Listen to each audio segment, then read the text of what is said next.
Je souhaite préciser également que ce bilan il a lieu chaque année en réalité, puisque chaque année, depuis le lancement du 3e plan autisme, il y a un bilan de ce 3e plan lors du Comité national autisme qui traditionnellement se tient aux alentours du 2 avril, qui est la journée mondiale de l'autisme. Et pareil pour l'exclusion, puisque le bilan du plan pauvreté se tient chaque année aux alentours de mars-avril.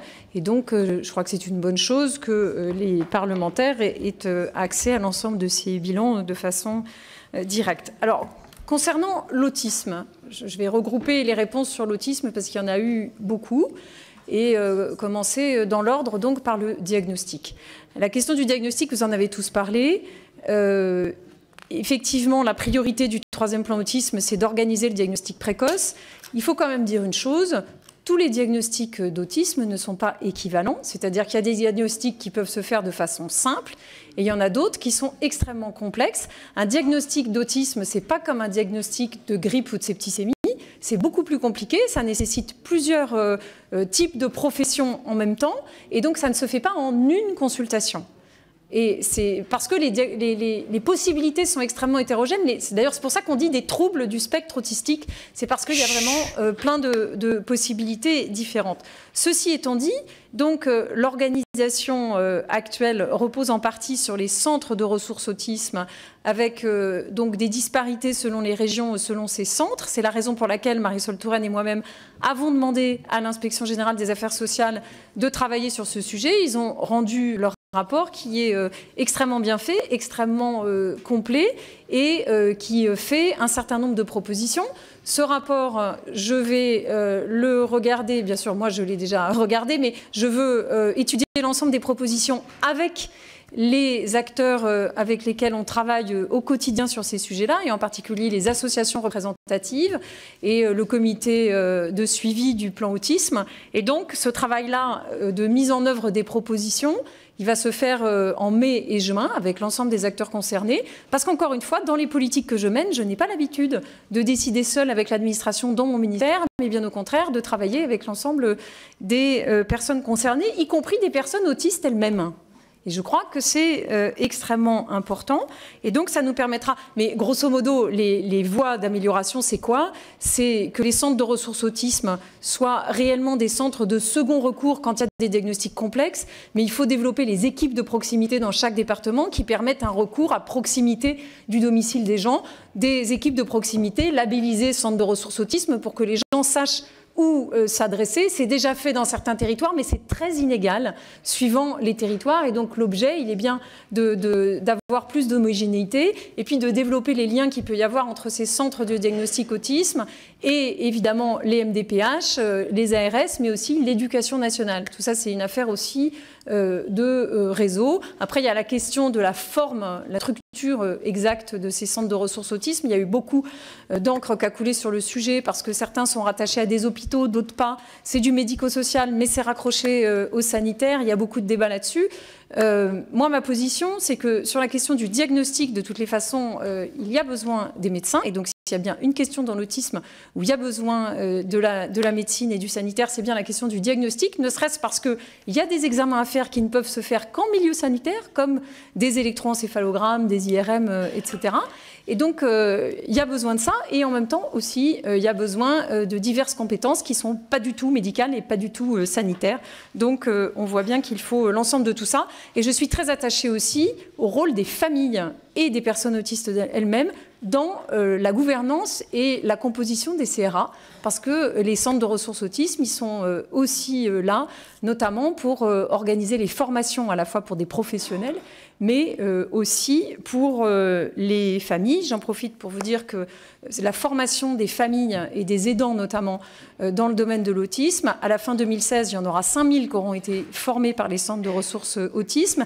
C'est la première fois qu'en France, on forme réellement des familles au handicap de leurs proches. Et ça, c'est quand même une grande nouveauté. Et c'est quelque chose, évidemment, qu'il faudra continuer bien au-delà du 3e plan autisme. Les centres de ressources autisme, ils sont aussi chargés de former et sensibiliser l'ensemble des professionnels, que ce soit du médico-social, que ce soit du sanitaires, que ce soit des MDPH ou de l'éducation nationale. Et dans ce rapport de l'IGAS, on voit donc qu'il y a déjà plus de 30 000 professionnels qui ont été soit formés, soit sensibilisés en fonction de leur métier de départ. Et ce chiffre, c'est évidemment une fourchette basse, parce que ça ne prend pas en compte tous ceux qui ont été formés par ailleurs, par les organismes de formation, puisque c'est une priorité pour le médico-social. Donc c'est bien des dizaines de milliers de personnes qui ont été formées depuis le début du 3e plan autisme aux nouvelles méthodes et à l'accompagnement par des méthodes éducatives et comportementales conformes aux recommandations de la haute autorité de santé. Sur la scolarisation, vous avez été nombreux à intervenir également. Je veux rappeler que les unités d'enseignement maternel, c'est une initiative qui est unique pour l'instant, qui n'existe nulle part ailleurs dans le monde. C'est un modèle qui n'existe pas ailleurs. Et donc, il est important qu'il soit évalué, même si intuitivement, tous ont dit ça marche très bien parce que les familles sont contentes, les enfants se mettent à parler et les professionnels aussi sont contents. Mais il faut qu'il y ait une évaluation et ça sera bien le cas dans le cadre de l'évaluation du 3e plan autisme. Et bien évidemment, au terme de cette évaluation, nous verrons comment étendre le dispositif, notamment si les enfants grandissent et qu'ils ne rejoignent pas une classe ordinaire, il faudra bien qu'ils puissent continuer à l'école au sein de classes qui les prennent au-delà de 6 ans, parce que là, c'est des classes pour les 3 à 6 ans. Mais je tiens à dire que tous les enfants avec autisme n'ont pas les mêmes besoins en termes d'accompagnement dans la scolarité. C'est-à-dire un enfant qui a un syndrome d'Asperger, il ne va pas avoir besoin d'être forcément accompagné de la même façon qu'un enfant autiste qui n'est pas verbal au départ et qui a des déficiences. Donc les besoins, ils sont estimés justement par les différents professionnels et par les MDPH. Et donc c'est pour ça qu'il y a toute cette palette de dispositifs, auxiliaires de vie scolaire, professionnels du médico-social, parce qu'il y a des enfants qui sont accompagnés par des CESAD, des services éducatifs à domicile, qui les accompagnent à l'école.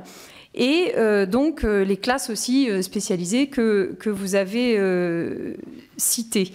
Alors, il y a aussi beaucoup d'enfants qui sont accompagnés, vous l'avez dit, par des professionnels indépendants, qui ne sont pas pris en charge par la sécurité sociale, tout bonnement parce que ce ne sont pas des professionnels de santé, par exemple des éducateurs spécialisés qui font des prestations rémunérées de type prestations éducatives, comportementales, et que les parents ont souhaité choisir. Et donc, depuis 1 an, on a travaillé avec les associations pour savoir comment résoudre ce problème. Et c'est la raison pour laquelle, lors du Comité national autisme, j'ai proposé ce dispositif que nous avons construit de façon collective, qui consiste en quelque sorte à créer, adossé à des établissements ou des services médico-sociaux existants, des sortes de plateformes où des professionnels indépendants pourront conventionner avec ces plateformes. Et ces professionnels, une fois qu'ils auront conventionné avec la plateforme, eh bien les parents pourront avoir accès à leurs prestations. Et si c'était des professionnels, s'ils étaient attachés à un certain professionnel, ils pourront proposer ce professionnel à la plateforme. Et du coup, ces prestations, que jusqu'à présent ils payaient intégralement, seront prises en charge dans le cadre de l'assurance maladie, puisque c'est des fonds qui viendront des agences régionales de santé. D'où viendront ces fonds? D'une part, de l'argent du plan autisme qui n'est pas du tout totalement dépensé, parce que 205 millions d'euros, vous avez dit que c'était long, les installations sur les territoires, et je vais y venir, mais il y a aussi des fonds qui pour l'instant ne sont pas programmés.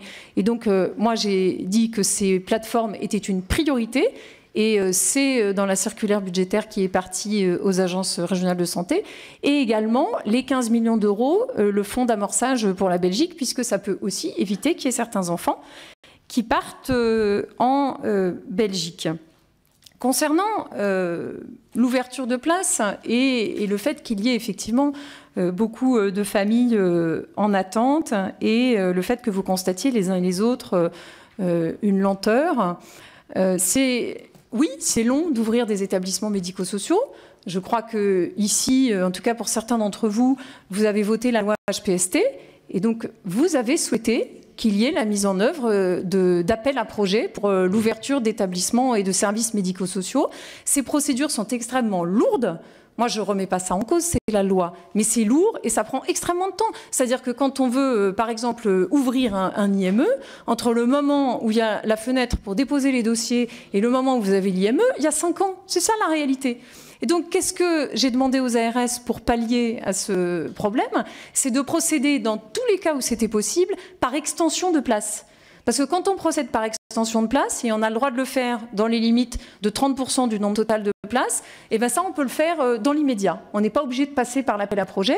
Et donc moi, j'ai dit aux ARS de privilégier les services, parce que, à l'évidence, en tous les cas, dans l'autisme, ce qui compte, c'est les services pour les enfants, parce que ce qu'il faut, c'est qu'ils soient accompagnés en milieu ordinaire, et de procéder par extension de place pour que ça aille beaucoup plus vite. Mais c'est vrai que ça demande quand même de l'expertise, parce qu'il n'est pas question non plus d'ouvrir des nouvelles structures qui ne soient pas conformes aux recommandations. Donc ça demande un certain travail des agences régionales de santé et des associations aussi porteuses des projets pour qu'elles forment leurs professionnels et que ensuite les services soient conformes aux attentes légitimes des familles.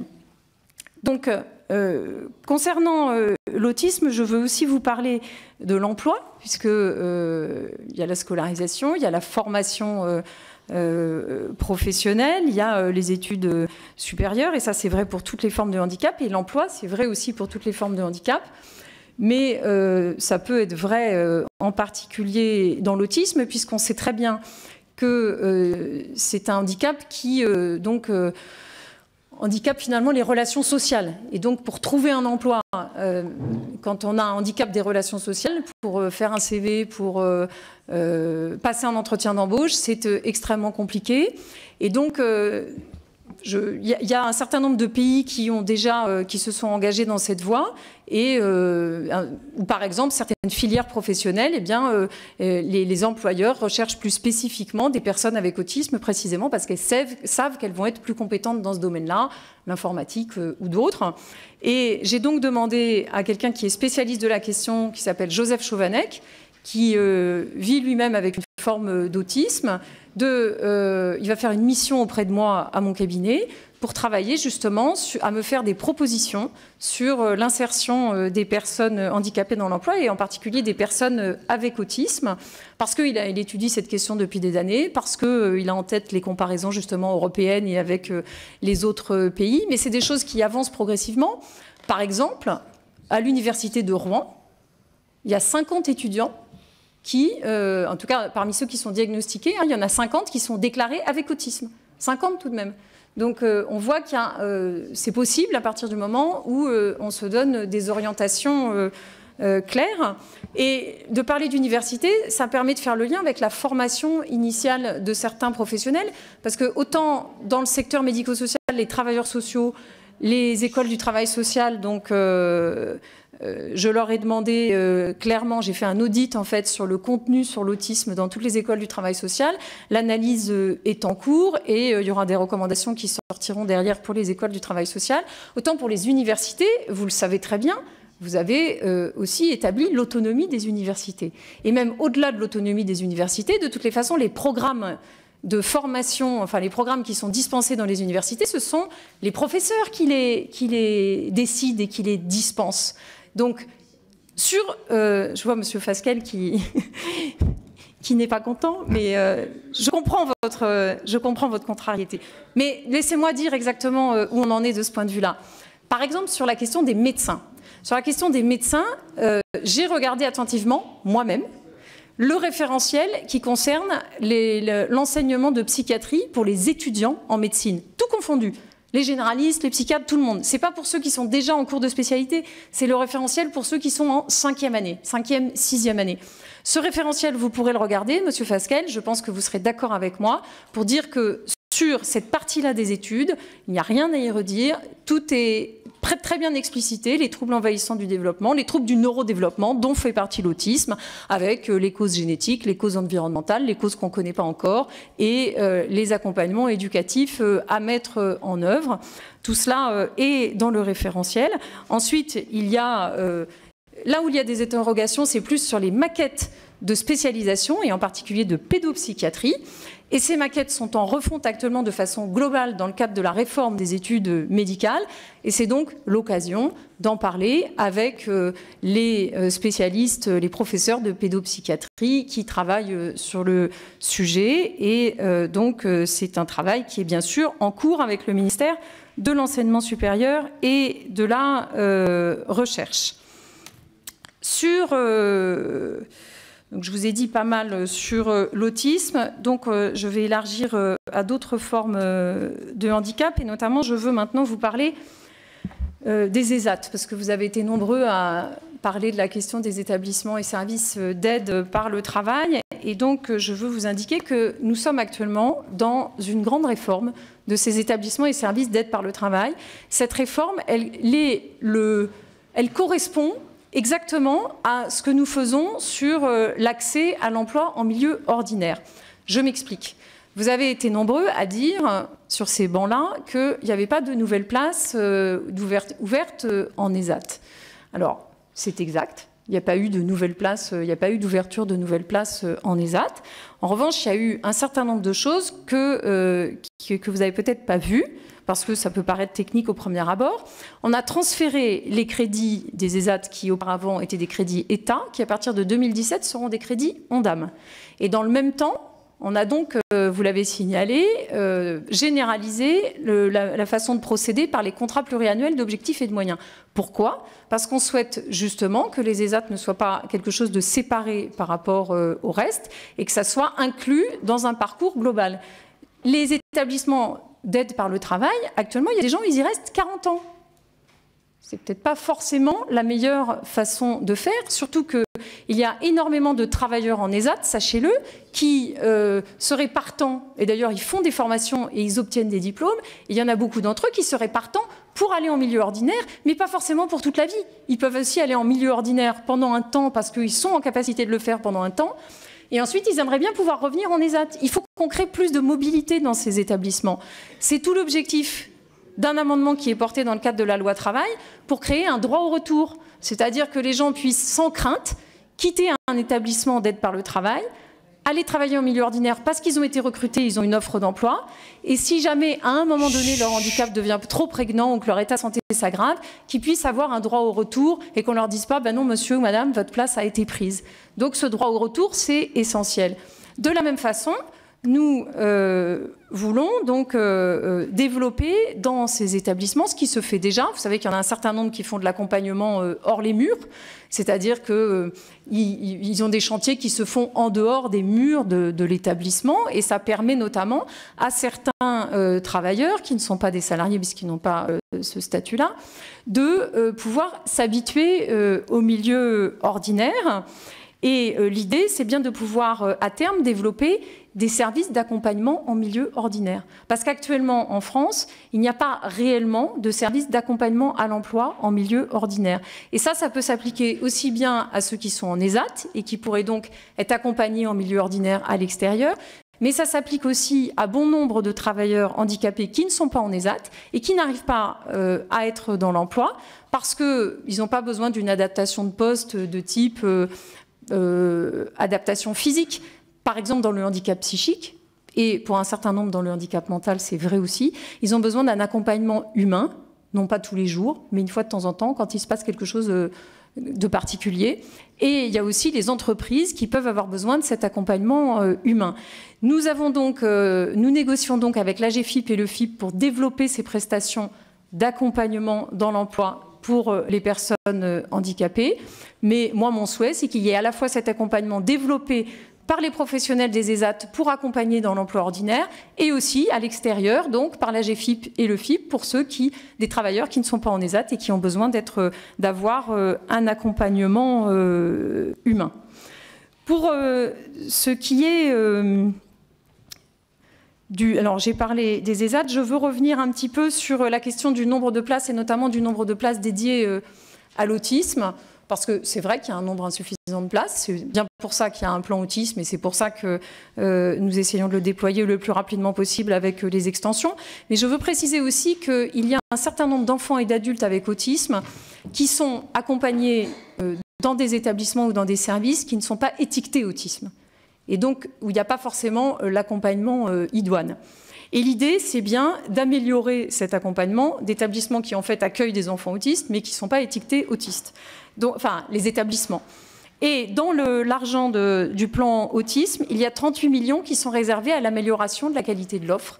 Et cette amélioration de la qualité de l'offre va se faire dans un cadre extrêmement précis, avec un référentiel d'amélioration de la qualité. Les établissements s'évaluent et ils ont de l'argent des ARS en fonction de leur programme d'amélioration de la qualité de l'offre.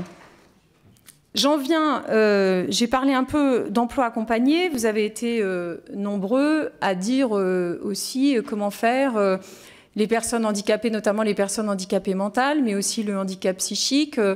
Que fait-on, où en est-on? Donc il y a la question de l'emploi accompagné que je viens de développer. Il y a aussi la question du logement accompagné. Parce que, vous le savez aussi bien que moi, parce que dans vos territoires, dans vos départements, ça se développe maintenant un petit peu partout.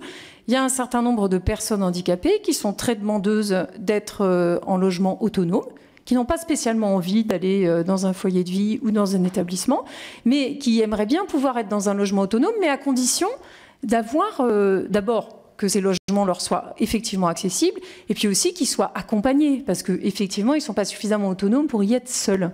Et donc, il y a des formules qui se développent un petit peu partout, de logements, notamment logements avec des bailleurs sociaux, mais pas seulement, adossés à des services d'aide à domicile, à des services d'accompagnement à la vie sociale, notamment en mutualisant à plusieurs personnes la prestation de compensation du handicap. Et c'est quelque chose que nous encourageons tout à fait. C'est d'ailleurs un des sujets de discussion sur le groupe de travail avec les départements sur la PCH que je viens de mettre en œuvre.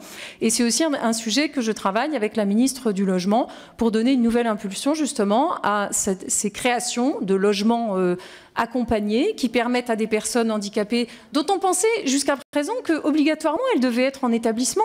Eh bien pas du tout. Moi je vous encourage à aller visiter ce type d'endroit où vraiment les personnes vous disent, mais y compris des personnes avec trisomie 21, j'entendais parler de personnes avec une trisomie.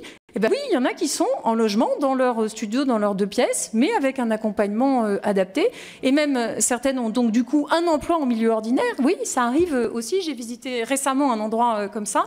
Évidemment que tout le monde ne pourra pas être dans cette situation-là. Mais moi, ma responsabilité, c'est de faire en sorte que les personnes puissent avoir le choix. Le choix, et que celles et ceux qui ne souhaitent pas être en établissement, ou en tout cas les cas ont la possibilité physique de ne pas y être, eh bien qu'ils puissent avoir ces dispositifs-là à disposition.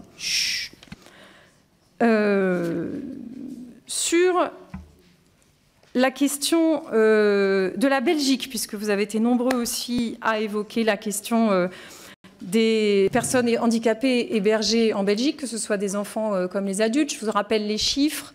C'est 1500 enfants français qui sont dans des établissements médico-sociaux en Belgique et 4500 adultes qui sont donc adressés par des conseils départementaux.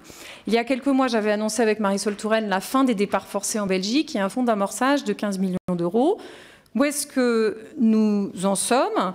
Eh bien, j'ai demandé à l'IGAS de suivre attentivement ce dispositif, puisqu'il s'agit à la fois d'un dispositif qui passe par les agences régionales de santé, par les départements et par les caisses primaires d'assurance maladie. Donc, vous voyez qu'il y a des multi-acteurs. Donc, les agences régionales de santé ont reçu une circulaire sur ce fonds d'amorçage fin janvier. Les caisses primaires d'assurance maladie vont recevoir une lettre de la CNAM sous peu, où il sera bien précisé que celles et ceux qui souhaitent continuer à aller en Belgique, et en particulier il y a la question des transports pour les enfants scolarisés, bien entendu, ceux-là doivent continuer. Nous, ce que nous avons dit, c'est que nous souhaitons stopper les départs forcés. Et pour ce qui est de stopper les départs forcés, eh bien, ça demande une organisation importante. Et donc, nous avons ciblé dans les 5 ou 6 régions les plus pourvoyeuses de départs en Belgique. Et en gros, c'est une organisation comparable à ce que nous avons appelé une réponse accompagnée pour tous. Ça veut dire quoi? Ça veut dire que les maisons départementales du handicap, en fait, changent un petit peu de mission. C'est-à-dire que, au-delà du fait qu'elles sont là pour définir les orientations dans lesquelles les personnes, enfin les établissements, les services, quelle orientation pour quelles personnes, IME, MAS, etc. Eh bien désormais, elles devront accompagner un peu plus les personnes, et cela se fera non seulement avec les ARS, mais aussi avec l'Éducation nationale, et aussi avec les établissements gestionnaires.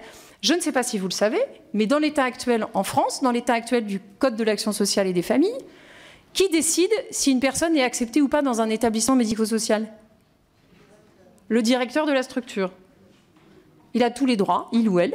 Et donc, alors c'est légitime probablement, mais ça veut dire qu'il y a, et ça a été signalé par un certain nombre d'entre vous, les personnes qui sont dans les situations les plus complexes, avec les troubles des comportements les plus graves, bien souvent sont refusées par les établissements, non pas parce que simplement parce que souvent ils estiment qu'ils ne sont pas en capacité de s'occuper de ces personnes-là. Donc on voit bien que le cœur du problème, il est là aussi, et c'est bien toute la démarche Une réponse accompagnée pour tous qui organise finalement la résolution de cela, mais c'est un changement fondamental des pratiques, c'est plus la même façon de faire en fait. Et ça, effectivement, ça va prendre plusieurs années, mais moi je m'attache à engager des actions et des chantiers dont je sais qu'ils vont prendre plusieurs années. Et les effets bénéfiques, eh bien, ils se verront, ça fera bien longtemps que je ne serai plus secrétaire d'État ou handicap. Mais l'idée, elle est bien là, c'est de mettre sur des rails pour que ensuite les choses s'améliorent pour les personnes. Et c'est bien ça que nous mettons en œuvre.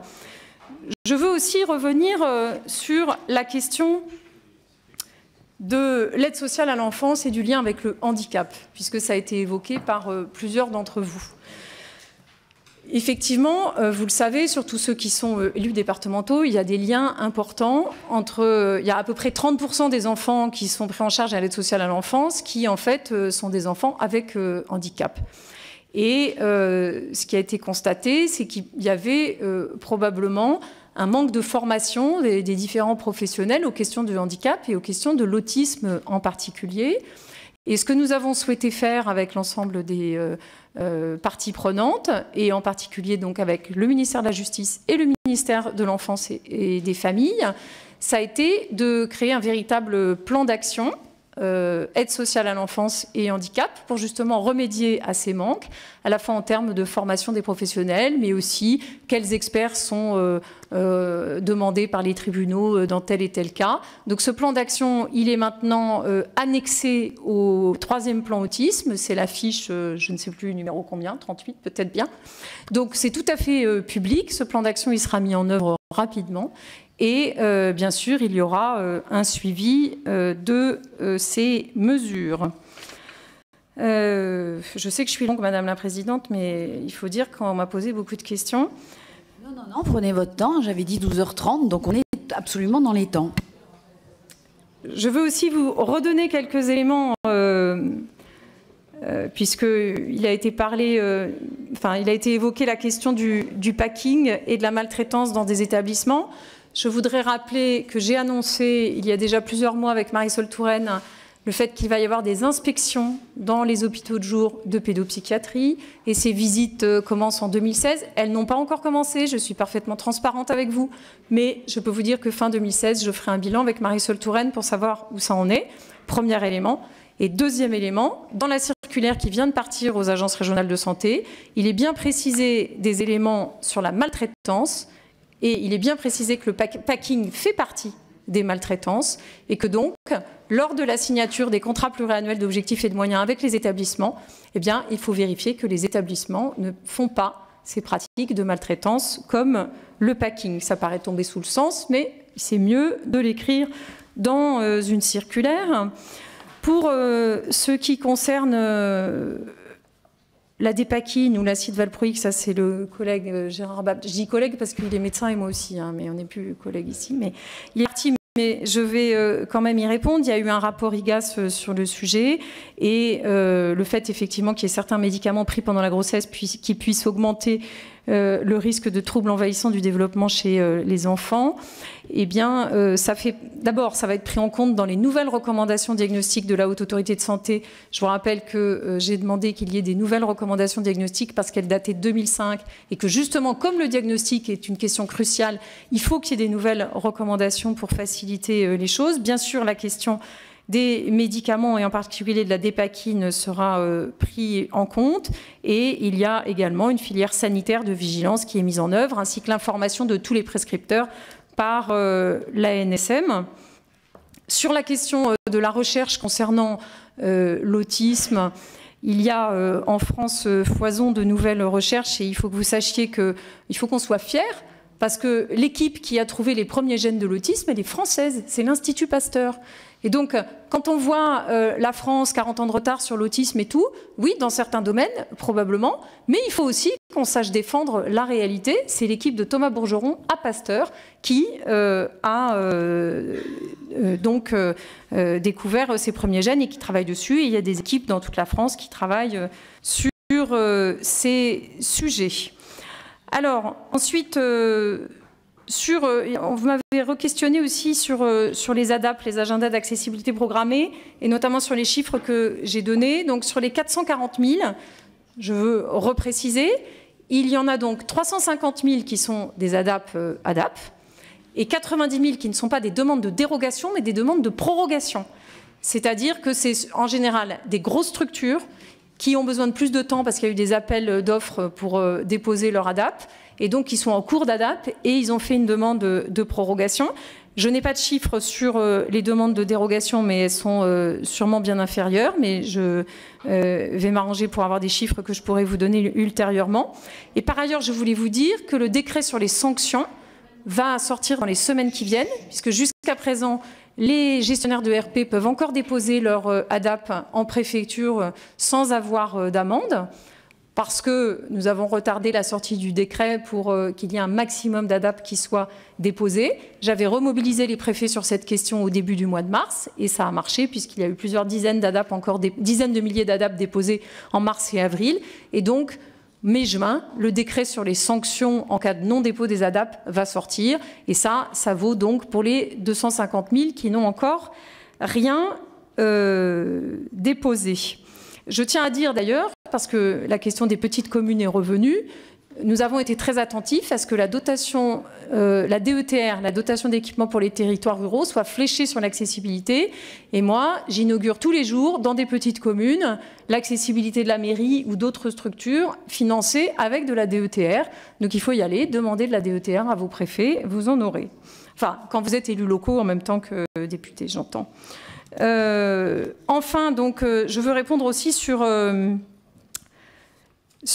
plan de rattrapage en Outre-mer, puisque il y a actuellement, donc, avec Marisol Touraine, nous travaillons à un plan santé Outre-mer. Il y a donc des discussions extrêmement actives avec l'Agence régionale de santé sur ce sujet. Nous avançons bien, et donc je ne peux pas répondre aujourd'hui très exactement en chiffres et en nombre à Monique Orphée, parce que les discussions sont en cours avec l'Agence régionale de santé, mais je peux vous dire que cela avance très bien et que donc nous pourrons nous voir sur ce sujet, je pense, d'ici peu. Je pense avoir à peu près tout balayé. Ah, j'ai pas parlé du polyhandicap. Le polyhandicap, je veux juste vous préciser donc que ça fait partie effectivement de nos priorités, parce que c'est bien justement une situation où là il y a besoin d'établissement, hein. Et donc, j'ai demandé dans la circulaire budgétaire, encore une fois, puisque c'est le moment de dire aux agences régionales de santé quelles sont nos priorités, d'être particulièrement attentifs aux établissements qui sont donc fléchés polyhandicap. Ça veut dire qu'ils y sont attentifs en termes d'ouverture de place, mais aussi en termes de qualité. Et s'il devait y avoir... moi, je serais favorable à un programme d'amélioration de la qualité de l'offre en ce qui concerne le polyhandicap, avec notamment, oui, parce qu'il y a une grande hétérogénéité, et je pense qu'il est important. qu'il puisse y avoir, un, des recommandations de la Haute Autorité de Santé et de l'ANESM sur l'accompagnement du polyhandicap, et deux, un programme d'amélioration de la qualité de l'accueil des personnes polyhandicapées en service et en établissement. Et donc c'est ce à quoi nous sommes en train de réfléchir avec les associations. J'ai bien vu, Madame la députée, que vous faisiez allusion au livre blanc de l'UNAPEI, avec lequel, comme vous le savez, je travaille au quotidien. Concernant les ITEP, vous m'avez posé une question très précise. Donc je vais vous dire que le dispositif, ça concerne 6 régions, 98 établissements et 5000 jeunes. Voilà, comme ça vous avez la réponse à votre question. Bien sûr, je m'excuse s'il y a des questions auxquelles je n'ai pas répondu. Alors, les personnes handicapées vieillissantes, ça fait aussi évidemment partie de nos points de vigilance. Actuellement, donc, ça a été dit comme une priorité, encore une fois, dans la circulaire budgétaire 2016 là, qui vient de partir, mais aussi en 2015. C'est-à-dire que les agences régionales de santé, elles savent qu'elles doivent flécher prioritairement des crédits pour ouvrir des places personnes handicapées vieillissantes. Après, il y a deux façons de faire, en fait. Soit on ouvre des places personnes handicapées dans des EHPAD, soit personnes handicapées vieillissantes, soit on ouvre des places personnes handicapées vieillissantes dans des foyers d'accueil médicalisés ou des structures handicap. Sachant qu'il y a des différences, puisque évidemment, ce n'est pas le même accompagnement pour une personne handicapée et vieillissante. Et donc, ce qu'on est en train de faire pour l'instant, c'est qu'on demande aux ARS de nous faire remonter toutes les expériences qui ont été faites, puisque suivant les territoires, ça a parfois été 10 places de personnes handicapées vieillissantes en EHPAD ou 10 places en femmes, ce que je viens de vous dire. On est en train de collecter toutes les données pour voir finalement qu'est-ce qui est fait en réalité et pour reprendre les bonnes pratiques en fait. Et l'idée aussi, c'est évidemment de former les professionnels parce que c'est évidemment aussi un petit peu différent d'accompagner des personnes handicapées vieillissantes. Et pour ça, on a des recommandations de l'ANESM qui date de 2014. Donc, c'est également en cours. Voilà ce que je peux vous dire pour les personnes handicapées vieillissantes, sachant que donc, quand c'est des ouvertures en place en établissement handicap, en fait, la question, c'est augmenter la médicalisation, parce que c'est ça, quand les personnes handicapées vieillissent, elles ont besoin toujours du même accompagnement par des animateurs, des éducateurs, etc., mais avec une part supplémentaire de médicalisation. Moi, je ne souhaite pas créer des tuyaux où on s'enferme personnes handicapées vieillissantes, parce que ça voudrait dire créer un nouveau dispositif, de nouvelles obligations. Je préfère laisser la place aux initiatives locales avec les crédits qui vont avec, et qui vont avec, que ce soit personnes âgées, personnes handicapées, et qu'on puisse ensuite voir quelles sont les bonnes pratiques à diffuser, mais sachant qu'il y a déjà les recommandations de l'ANESM sur ce sujet-là. Merci Madame la Ministre.